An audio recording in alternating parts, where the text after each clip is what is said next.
মাম্মাম, আজ তো সানডে, আজ কি খাবি বল? মা, আজকে না লাল লাল করে না মাংসের ঝোল করো। ঠিক আছে, তাহলে তাই বানাবো। বানাও। মেয়ের আবদার পূরণ করার জন্য আমিও চলে এলাম মাংসের লাল লাল ঝোল বানাতে। তো মাংসের লাল ঝোল বানানোর জন্য প্রথমে মাংসটা ভালো করে ধুয়ে আমি জল ঝরিয়ে নিয়েছিলাম।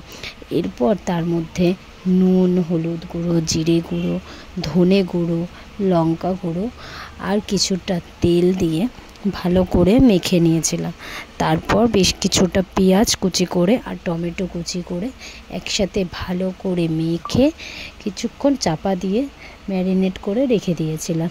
মিনিমাম 30 মিনিট ম্যারিনেট করে রাখলে মাংসটা খুব ভালো রান্না হয়। এরপর মাংসটা ম্যারিনেটের জন্য চাপা দিয়ে রেখে আমি কিছুটা আলু কেটে নিয়েছিলাম।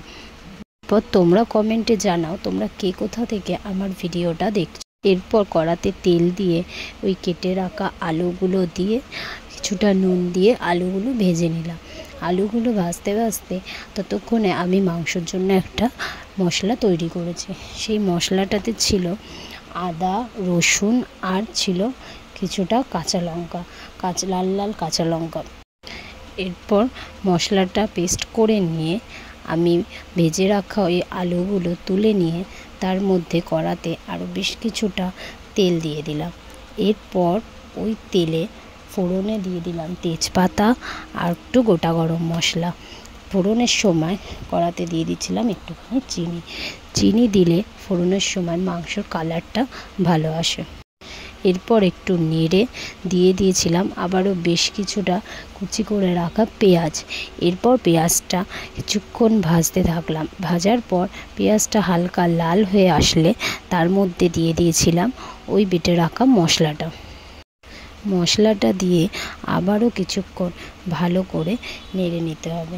এরপরে মশলাটা যাতে লেগে না যায় তাই জন্য মশলার বাটিটা ধুয়ে একটু অল্প পরিমাণ জল দিয়ে মশলাটা ভালো করে কষে নিতে হবে। অল্প কষা হয়ে গেলে তার মধ্যে আগে থেকে ম্যারিনেট করা চিকেনটা দিয়ে দিতে হবে। মাংসটা দিয়ে দেওয়ার পর ভালো করে মশলার সাথে মিশিয়ে আবার কিছুক্ষণ কষে নিতে হবে। তারপর কষিয়ে নিয়ে চাপা দিয়ে দিতে হবে। মাংস যত চাপা দিয়ে কষা যাবে মাংসর টেস্ট কিন্তু তত বেশি ভালো হয়। মাংস কষা হতে হতে তার থেকে যখন তেল ছেড়ে আসবে তখন তার মধ্যে ভেজে রাখা আলু দিয়ে আবারও নেড়ে চেড়ে কষতে হবে। মাংস কষা হতে হতে ততক্ষণে একটা বাটিতে একটু নুন দিয়ে কিছুটা জল গরম করে নিলাম। যেহেতু মাংসের ঝোল করব তার জন্য একটু জল গরম দিলে ভালো হয়। জল গরম না দিলে মাংসটা শক্ত হয়ে যায়, যেহেতু ঠান্ডা জল মাংস দেওয়া ভালো না। এরপর আলু দিয়ে আবারও কষিয়ে নিয়ে ওই গরম করে রাখা গরম জলটা তার মধ্যে ঢেলে দিলাম। গরম জলটা দিয়ে আবার কিছুক্ষণ চাপা দিয়ে রাখতে হবে।